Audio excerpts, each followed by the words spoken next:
हाँ जी, कैसे हो? प्रीवियस क्लासेस में आपका स्वागत है। अपन पढ़ रहे थे राजस्थान के त्योहार। हिंदू धर्म के त्योहार कंप्लीट कर लिए थे, मुस्लिम धर्म के त्योहार कंप्लीट कर लिए थे और सिंधी धर्म के त्योहार कंप्लीट कर लिए थे। आज अपन पढ़ने वाले हैं सिख धर्म के त्योहार, ठीक है? सिंधी धर्म, सिख धर्म, ईसाई धर्म और जैन धर्म, इनमें लगभग 3-4 त्योहार दे रखे हैं, जो अब इम्पोर्टेंट है एग्जाम की दृष्टि से, वही अपन पढ़ने वाले हैं। बाकी जो इम्पोर्टेंट था जैसे हिंदू और मुस्लिम धर्म में, वो सारे अपन ने ढंग से पढ़े थे, ठीक है? 3-4 त्योहार है, 15-15 मिनट की क्लास होगी और सारे कवर है ना। फिर आराम से आप पढ़ो और एग्जाम दो, है ना। सिख धर्म के जो त्योहार है वो अपन पढ़ने वाले हैं, ठीक है। सिख धर्म के त्योहार, सबसे पहले अगर मैं यहाँ पर बात करूं सिख धर्म के त्योहारों के लिए, अगर मैं सबसे पहले अगर बात करूं, तो पहली बात तो एक कि सिखों के 10 गुरु हुए हैं, ठीक है। जिस प्रकार से जैन धर्म अपन पढ़ेंगे तो जैन धर्म में कहा जाता है तीर्थंकर, है ना, उनके भगवान को। तो 24 तीर्थंकर हुए हैं, उनके बारे में भी अपन डिटेल से जानेंगे, है ना।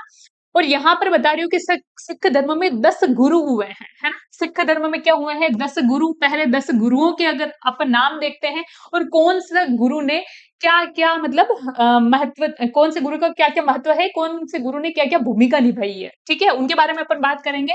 तो सबसे पहले जो गुरु है वो है गुरु नानक। कौन से है? गुरु नानक, ठीक है, गुरु नानक। दूसरे हैं गुरु अंगद देव।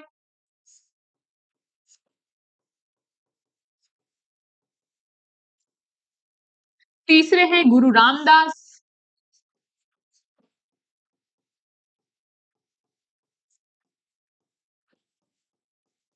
तीसरे हैं गुरु अमरदास। सॉरी सॉरी, तीसरे हैं कौन से है? गुरु अमरदास। चौथे हैं गुरु रामदास।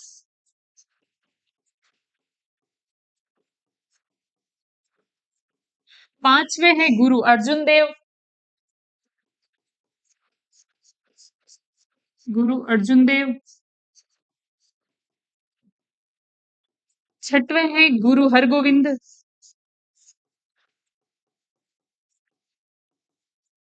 सातवें हैं गुरु हर राय। गुरु हर राय। आठवें हैं गुरु हरकिशन। गुरु हरकिशन। नब्बे है गुरु तेग बहादुर। कौन से है? गुरु तेग बहादुर। गुरु तेग बहादुर। और अंतिम तथा जो 10वें गुरु हैं वो है गुरु गोविंद सिंह।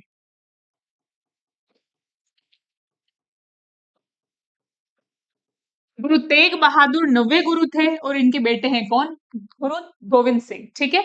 तो जो सिख धर्म के 10 गुरु हैं, पहले गुरु हैं गुरु नानक, है ना। पहले गुरु हैं गुरु नानक, ठीक है। और दूसरे गुरु कौन से हैं? कौन से हैं? गुरु अंगद देव, ठीक है। तो ये जो 10 गुरु हैं उनमें से पहले और अंतिम गुरु तो आपको याद ही रखने हैं। पहले हैं गुरु नानक देव। अच्छा अच्छा, ठीक है, सॉरी, हाँ।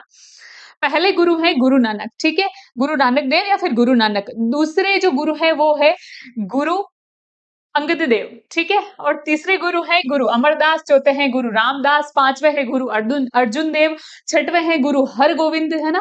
और सातवें है गुरु हर राय। और आठवें हैं गुरु हरकिशन, है ना। और नब्बे है तेग बहादुर। और 10वें हैं गुरु नानक, ठीक है। इनके अगर महत्व के बारे में बात करें, इनकी भूमिका के अगर बारे में अगर बात करें, तो जो सिख धर्म के संस्थापक माने जाते हैं,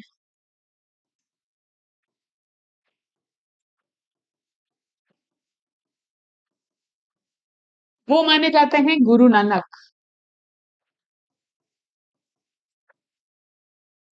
इसके बाद है दूसरे गुरु, गुरु अंगद देव।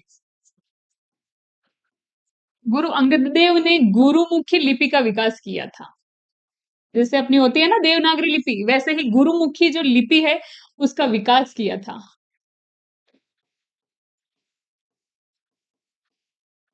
इसके बारे में गुरु अगर रामदास के बारे में बात करें अपन, गुरु रामदास की अगर भूमिका के बारे में अगर अपन बात करें, तो वो है कि इन्होंने अमृतसर की स्थापना करी थी।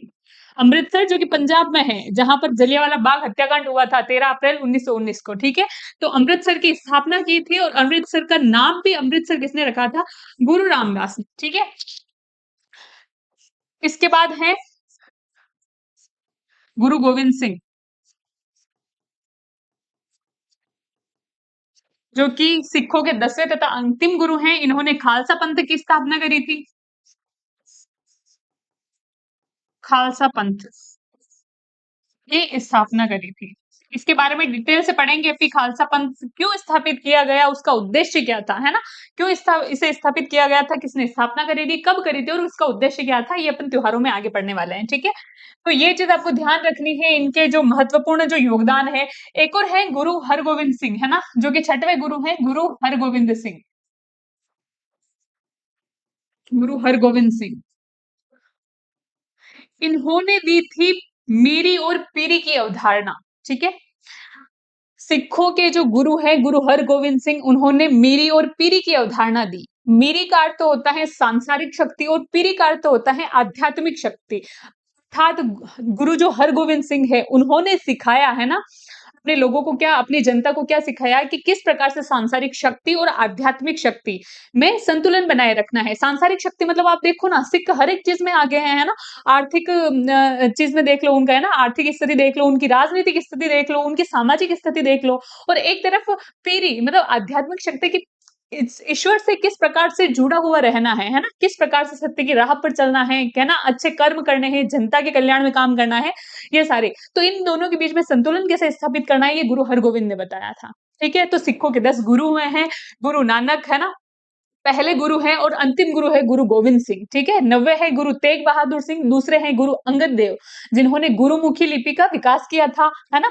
उसके बाद है गुरु अमरदास, जिन्होंने अमरदास है, उसके बाद है गुरु रामदास, जिन्होंने अमृतसर की स्थापना करी थी, है ना?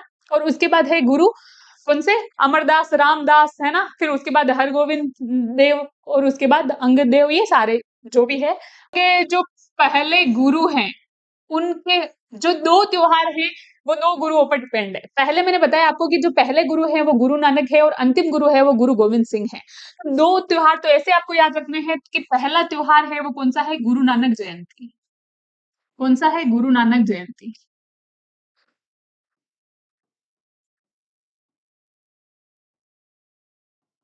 पहला त्योहार कब है, गुरु नानक जयंती।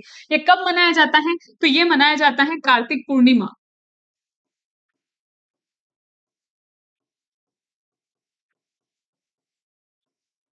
कब मनाया जाता है, ये कार्तिक पूर्णिमा को मनाया जाता है, कार्तिक पूर्णिमा को। तो फिर ये 2 मेले भी यहाँ पर लगते हैं, ठीक है? 2 मेले कौन-कौन से? एक तो है साहवा चूरू में इनका मेला लगता है और दूसरा मेला लगता है कोलायत में, कोलायत बीकानेर में। याद करो वो दिन जब अपन हिंदू त्योहार पढ़ रहे थे, मैंने बताया था, है ना, कि कोलायत कार्तिक पूर्णिमा के दिन मेले बताए थे कि 4 मेले भरते हैं ना, पुष्कर में भरता है मेला, कोलायत में भरता है मेला, इसके अलावा झालरापाटन में मेला भरता है, रामेश्वरम जहाँ पर त्रिवेणी संगम है, कार्तिक पूर्णिमा को मेला भरता है, ठीक है? तो ये वही कोलायत है स्थान जो कि कपिल मुनि की कर्म स्थली रहा है। कपिल मुनि की जन्म स्थान तो कहाँ पर है, पुष्कर, और कर्म स्थली कहाँ पर रहा है, कोलायत में, ठीक है? कोलायत में मेला भरता है और इवन इस मेले की विशेषता क्या है कि ये जो मेला है, कोलायत में जो मेला भरता है वो हिंदू धर्म तथा सिख धर्म सबसे बड़ा मेला है।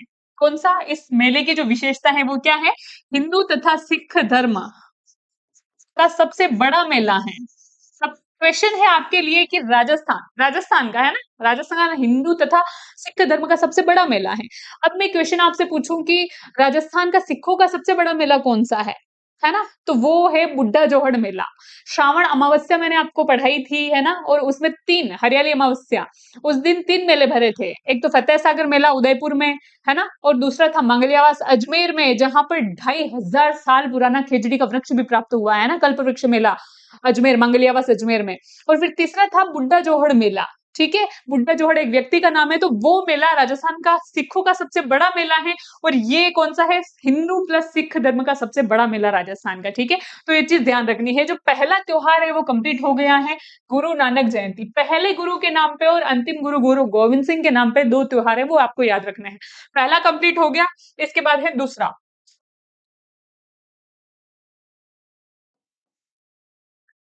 दूसरा त्योहार गुरु गोविंद सिंह।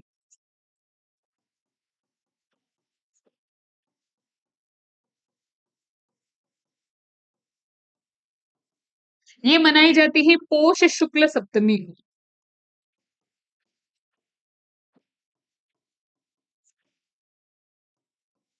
मनाई जाती है पोष शुक्ल सप्तमी को। और गुरु गोविंद सिंह कौन से? सिखों के 10वें गुरु, है ना, सिखों के अंतिम तथा 10वें गुरु, सिखों के अंतिम तथा 10वें गुरु माने जाते हैं। और गुरु गोविंद सिंह ने क्या किया था? खालसा पंथ की स्थापना की थी।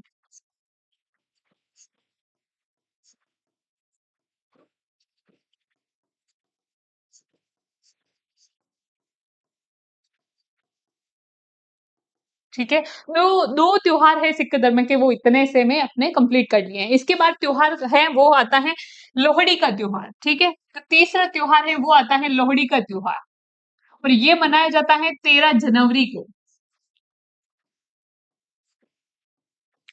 14 जनवरी को अपने एक त्योहार मनाते हैं, है ना, कौन सा? मकर संक्रांति, है ना।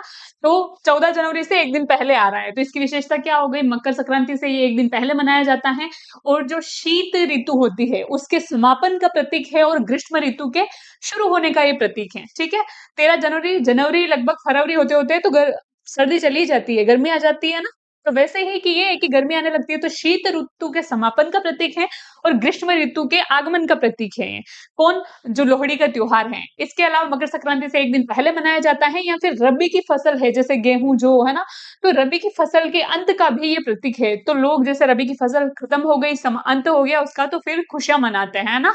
तो ये क्या है? 13 जनवरी को लोहड़ी मनाते हैं। ठीक है, इस दिन अग्नि की पूजा भी करते हैं। लोग क्या करते हैं? अग्नि की पूजा भी करते हैं। किस दिन? 13 जनवरी को। अच्छा, एक और बात बताऊं, ध्यान रखना यहाँ पे कि जो 13 जनवरी का त्योहार है, अपने तो 14 जनवरी को मनाई जाती है मकर संक्रांति, ये मना रहे हैं 13 जनवरी को लोहड़ी। इवन जो ज्योग्राफी अपन पढ़ते हैं जब, और आता है कि कर्क संक्रांति दिवस और मकर संक्रांति दिवस। ठीक है, तो कर्क संक्रांति दिवस तो 21 जून को मनाया जाता है। 21 जून सबसे बड़ा दिन होता है ना, पूरे वर्ष का, और सबसे छोटी सी रात। सबसे बड़ा दिन मतलब कि नॉर्मल डेज तो 12 घंटे का होता है, वो 13 घंटे तथा 27 मिनट, 13 घंटे तथा 27 मिनट का वो दिन होता है, और सबसे छोटी रात होती है 21 जून को, उसे कर्क संक्रांति दिवस कहा जाता है। मकर संक्रांति दिवस होती है 22 दिसंबर को, जो कि सबसे छोटा दिन होता है और सबसे बड़ी रात होती है। वही कि दिन इतना एक्स्ट्रा हो रहा है तो वही रात हो जाएगी और दिन सबसे छोटा हो जाएगा, है ना। तो ये चीज आपको ध्यान रखनी है कि कर्क संक्रांति और मकर संक्रांति अपन क्या जियोग्राफी में भी पढ़ते हैं, लेकिन अभी अपन क्या पढ़ रहे हैं? राजस्थान की आर्ट और कल्चर। ठीक है, तो उसमें 14 जनवरी अपने मकर संक्रांति दे रखा है ना।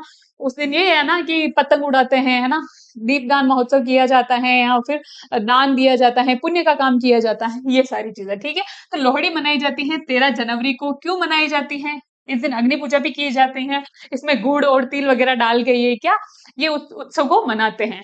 तो ये उत्सव क्यों मनाया जाता है? तो शीत ऋतु के समाप्त होने तथा ग्रीष्म ऋतु के आगमन का प्रतीक है। ग्रीष्म ऋतु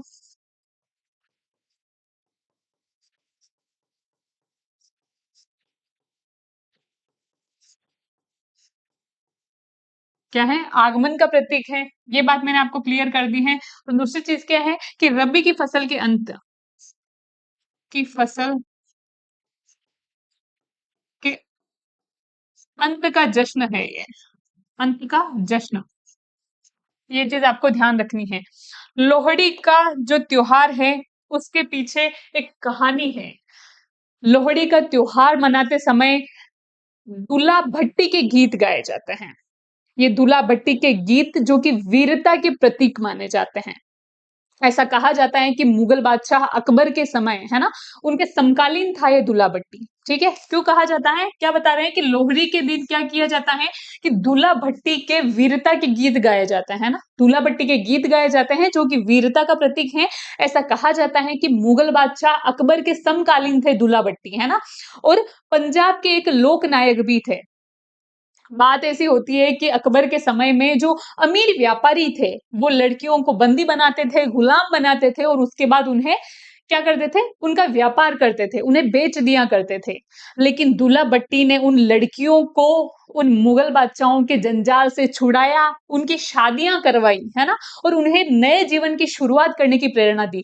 तब से वो एक लोकनायक के रूप में प्रसिद्ध हो गए थे। इवन दूल्हा भट्टी को कहा जाता है कि गरीबों तथा वंचितों के लोकनायक हैं ये, ठीक है? गरीबों तथा वंचितों के रक्षक हैं ये, ठीक है? तो दूल्हा भट्टी के गीत गाए जाते हैं लोहड़ी पर, है ना? जो कि उनकी वीरता का प्रतीक माना जाता है। तो ये चीज़ आपको ध्यान रखनी है अच्छे से, ठीक है? 3 त्योहार कंप्लीट हो गए। इसके बाद जो चौथा त्योहार है, वो है वैसाखी, या तो वैसाखी या फिर बैसाखी।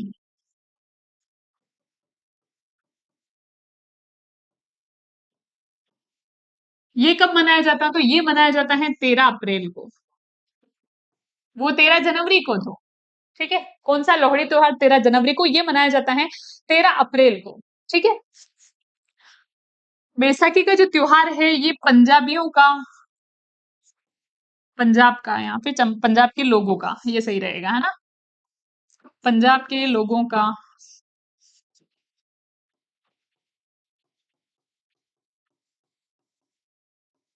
नया वर्ष है। पंजाब में नया वर्ष मनाया जाता है कब? उसे क्या कहा जाता है? बैसाखी। जैसे कि अपन ने पढ़ा था हिंदू धर्म में कि चैत्र शुक्ल एकम को, और उसी दिन यही मिलता है। मैंने बताया था ना, इधर जब चैत्र चल रहा होता है, इधर मार्च अप्रैल चल रहा होता है ना, हिंदू धर्म में। और अंग्रेजी महीनों और हिंदी महीनों की जो तुलना करके उसमें बताया था मैंने आपको, ठीक है? तो 13 अप्रैल जब इधर जो पंजाबियों का नया वर्ष होता है ना, बैसाखी, उसी टाइम इधर चैत्र शुक्ल पक्ष की एकम भी होती है। ऐसा माना जाता है कि इस दिन से चैत्र महीने की क्या नवरात्रा भी शुरू हो जाती है, ठीक है? ये इतना लिखना जरूरी नहीं है, आपके लिए जो इंपॉर्टेंट था वो मैंने बता दिया है। तो ये चीज आपको ध्यान रखनी है। 13 अप्रैल को क्या, 13 अप्रैल की जो डेट है, 13 अप्रैल 1919, याद करो ये डेट, जब मैंने आपको बताया था कि जलियांवाला हत्याकांड हुआ था इस दिन, है ना? और मेवाड़ का जलियांवाला बाग हत्याकांड किसे कहा जाता है, या फिर राजस्थान का जलियांवाला बाग हत्याकांड किसे कहा जाता है, ये आप मेरे को कमेंट में बताओगे, मैं पढ़ा चुकी हूँ उसको, ठीक है?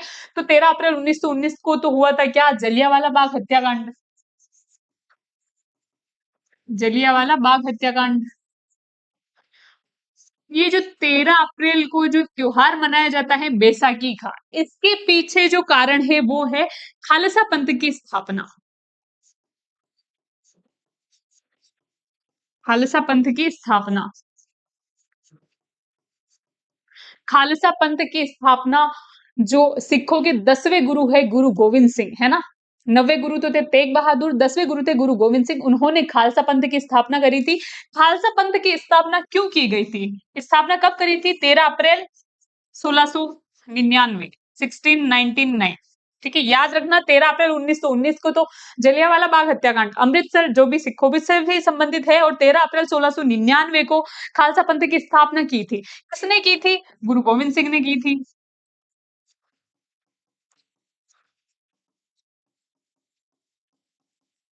गुरु गोविंद सिंह ने, ठीक है? खालसा पंथ की स्थापना क्यों की थी? दोबारा ध्यान देना, मैं बोल रही हूँ कि सिखों के जो 10वें गुरु हैं गुरु गोविंद सिंह ने खालसा पंथ की स्थापना करी थी। खालसा पंथ की स्थापना 13 अप्रैल 1699 को की गई थी, जबकि जलियांवाला बाग हत्याकांड हुआ था 13 अप्रैल 1919 को, ठीक है? खालसा पंथ की स्थापना क्यों की गई? क्योंकि इधर जो औरंगजेब था, मुगल बादशाह औरंगजेब, जो धर्मांतरण या फिर धर्म परिवर्तन करने में लगा हुआ था, तो उसका विरोध करने के लिए खालसा पंथ की स्थापना गुरु गोविंद सिंह के द्वारा इसलिए की गई थी, एक तो सिख धर्म को संगठित कर सके, सिख धर्म के जो लोग है, जनता है, उनको संगठित कर सके, और जो मुगल बादशाह है उसके अत्याचारों का विरोध कर सके, है ना? इसलिए खालसा पंथ की स्थापना की गई। खालसा पंथ में उन्होंने 5 ककार भी दिए। खालसा पंथ में, है ना, जो गुरु गोविंद सिंह थे उनके द्वारा क्या दिए गए? 5 ककार दिए गए। 5 ककार।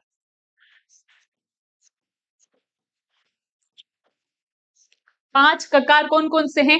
पहला है कड़ा। पहला क क्या है? कड़ा। दूसरा क है, वो है कंगा। तीसरा क है कच्छा, जो कि अधोवस्त्र होता है, ठीक है? चौथा है कृपाण, जिसका अर्थ होता है तलवार।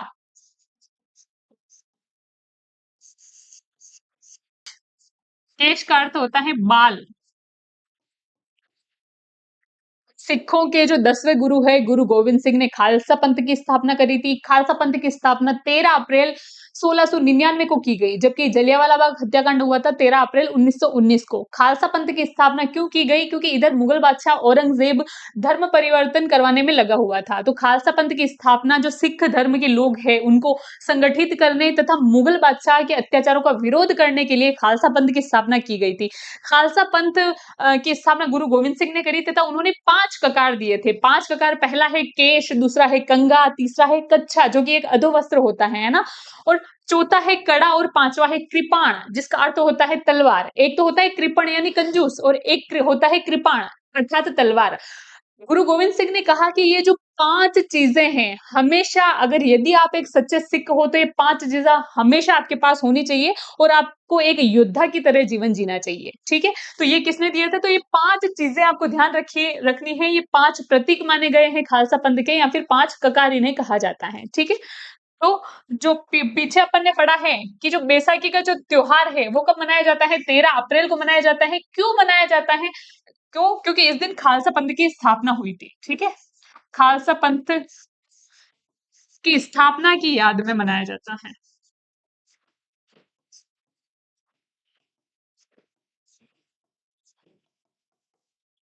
ठीक है? तो ये सारी चीज़ हो गए त्योहार, बैसाखी अपन ने कंप्लीट कर ली है, लोहड़ी अपन ने कंप्लीट कर ली है, इसके बाद गुरु नानक जयंती अपन ने पढ़ ली थी, जो 2 मेले लग रखे थे, कार्तिक पूर्णिमा को लग रखा था, है ना? एक तो कहाँ कोलायत में और एक था साहबा चूरू में, ठीक है? उसके बाद पोष शुक्ल सप्तमी को मनाई गई थी, कौन-सी? गुरु गोविंद सिंह जयंती, जो कि सिखों के 10वें तथा अंतिम गुरु थे, ये पोष शुक्ल सप्तमी, जबकि हिंदू धर्म में मैंने आपको बता दिया था, ठीक है? तो जो सिख धर्म के त्योहार है वो अपने कंप्लीट हो गए हैं, इसके बाद 2 धर्म के त्योहार और बचे हैं 3-4 है, वो भी अपन कंप्लीट करने वाले हैं, उसके बाद अगला टॉपिक अपन स्टार्ट करेंगे, ठीक है? धन्यवाद।